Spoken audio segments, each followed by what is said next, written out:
Oi, meus amores, tudo bem? Bruxa de Salem hoje com um novo relato para vocês. Então, o relato que eu vou contar hoje, quem me contou foi o João Batista. O João Batista ele mora numa fazenda lá no interior do Amazonas. Ele disse que mora nessa fazenda desde que se entende por gente. Sempre trabalhou lá, sempre foi uma pessoa dedicada ao serviço. Ele e a sua família foram embora para aquele lugar e nunca mais ele saiu de lá. Os pais dele saíram de lá, já foram embora, mas ele continua lá com a esposa e os filhos dele. Então, como ele ouve sempre, né, os nossos relatos, ele disse que ele se sente honrado de poder estar dividindo com vocês essa história que ele vai contar. A história aconteceu com ele há mais ou menos 3 anos atrás e ele disse que ela é totalmente real e verdadeira.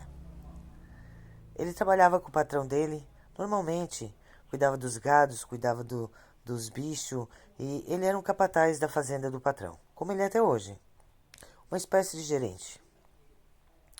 Então, ele disse que tudo corria às mil maravilhas, tudo andava correto e certo, até que a mulher dele ficou grávida e as coisas começaram a ficar tensa. Porque ele disse que a gravidez sempre deixa uma pessoa tensa. Era o primeiro filho dele, né? Então, automaticamente, né, a tensão tomava conta dele. Ele disse que saía para trabalhar, mas voltava para casa morto de preocupação com a esposa. Só que um belo dia, a garotinha dele nasceu.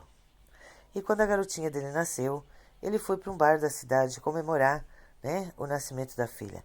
Como eles dizem lá no Amazonas, eu fui bebê, né? Em comemoração ao nascimento do meu bebê. Então ele disse que Maria havia vindo para o mundo. Uma garota linda, cheia de saúde e muito bonita.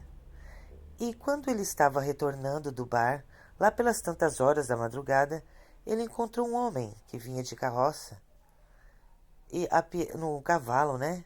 Mas uma carroça muito chique, muito bonita, e dizendo que procurava o fulano de tal.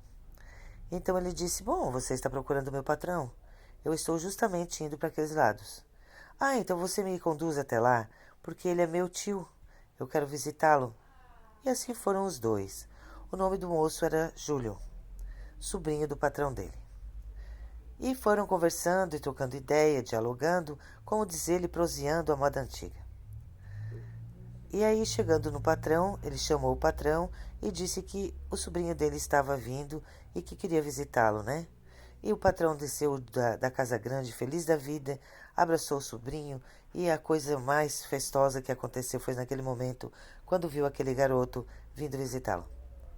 Só que daquele dia por diante, as coisas começaram a mudar naquele lugar. As fazendas vizinhas começaram a aparecer com animais mortos.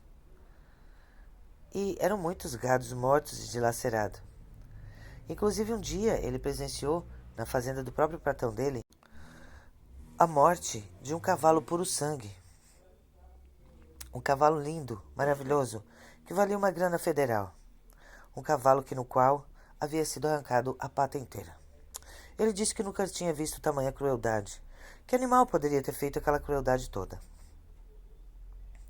Mas enfim, ele disse que os dias foram se passando e aquele bicho continuou atacando de forma mais brutal e mais animais. Até que um dia, novamente, ele saiu para o bar e pediu para a esposa ficar em casa tranquila, que ele voltaria cedo.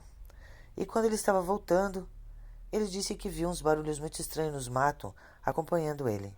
Mas, com o cavalo ele veio e chegou em casa, bateu na porta, entrou e fechou a porta e ficou observando o que poderia ser que estava o seguindo. Ele percebeu que pela porteira da fazenda entrou um animal muito grande, um bicho enorme, que havia seguido ele até então. Mas o animal andou na fazenda e saiu correndo para o terreno do vizinho. Quando de repente eles ouviram gritos ensurdecedores que vinham da fazenda vizinha. A mulher gritava desesperadamente. Todos pegaram as suas armas e foram até o local. Chegaram lá, o marido dela estava morto, todo dilacerado. O bicho havia entrado dentro da casa dela e tinha matado o marido dela. Ela estava gritando, escondida, embaixo do porão da casa trancada. Então o bicho até lá ele não conseguiu entrar para pegá-la, mas ela estava aterrorizada. Disse que havia entrado um cachorro enorme dentro da casa, que andava em pé, e que estava muito fedido, muito peludo, e que tinha os olhos amarelos brilhantes. Então todos ficaram aterrorizados com o que estava acontecendo, mas socorreram a senhora, levaram ela até um hospital e quando retornaram, foram lá enterrar o marido dela, fizeram tudo o que tinha que ser feito em honra a um vizinho tão querido que eles tinham com tanto carinho. 2 dias se passaram e ele disse que estava em casa com a esposa, tinha recém terminado de jantar, quando eles ouviram os uivos muito, muito forte na rua. Então ele olhou e lá estava aquela criatura, de pé, querendo entrar dentro da casa dele. Batia com toda a força nas portas, querendo entrar. Só que na fazenda haviam várias casas, que moravam todos, né? No caso, as pessoas que trabalhavam na fazenda moravam ao redor. E ele tentando lutar para a criatura não entrar, até que a criatura arrebentou a porta. O cão dele, que era um bravo, fiel companheiro, foi para cima do animal tentando defendê-lo. E ali saiu uma grande luta. O animal e o cachorro. Só que como a fera era muito mais forte, automaticamente o cachorro estava perdendo a luta. Então ele puxou a arma e deu um monte de tiro no bicho, e o bicho não saía de cima do cão e também não desistia de querer atacar ele. Quando de repente ele viu os outros homens da fazenda vir correndo armado. Todos vinham armados em direção à criatura e atirando. Até que a criatura desistiu e foi embora.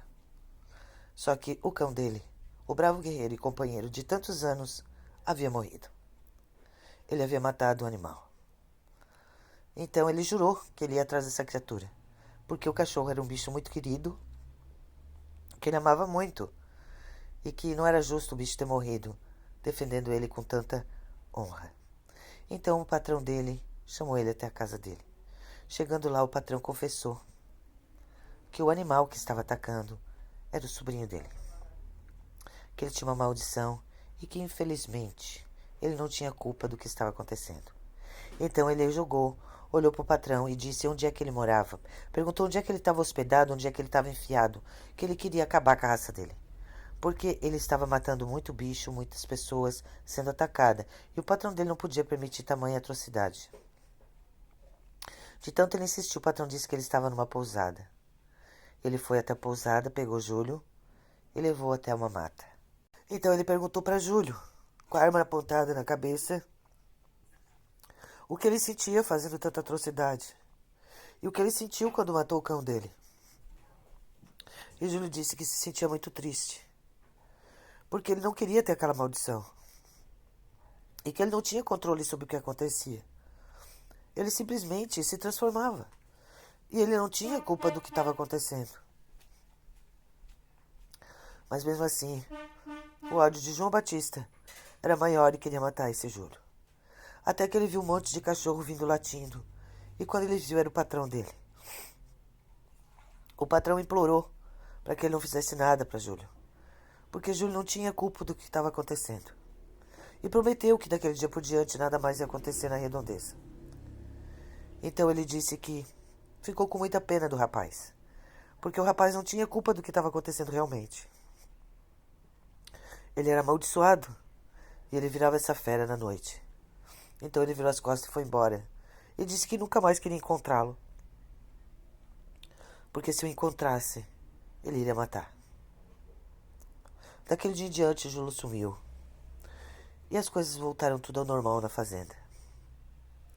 Passaram-se mais ou menos um mês e ele recebeu a notícia de que Júlio foi encontrado morto numa cidade vizinha, no meio de uma mata, com o corpo cravejado de bala. Segundo informações, ele tinha sido morto porque tinha roubado galinha. Mas todos nós sabemos que não foi isso que aconteceu. Então ele disse que até hoje ele vive ainda na mesma fazenda, mora no mesmo lugar, mas que nunca esqueceu a experiência que teve com Júlio. E que também, que bom que ele teve misericórdia, mas que mesmo a misericórdia dele não foi o suficiente para impedir que o Júlio morresse. Eu espero que vocês tenham gostado dessa história. Eu sou a Bruxa de Salem. Se inscrevam no meu canal, deixem seu like e, por favor, contem relatos que eu estou esperando. Um beijo.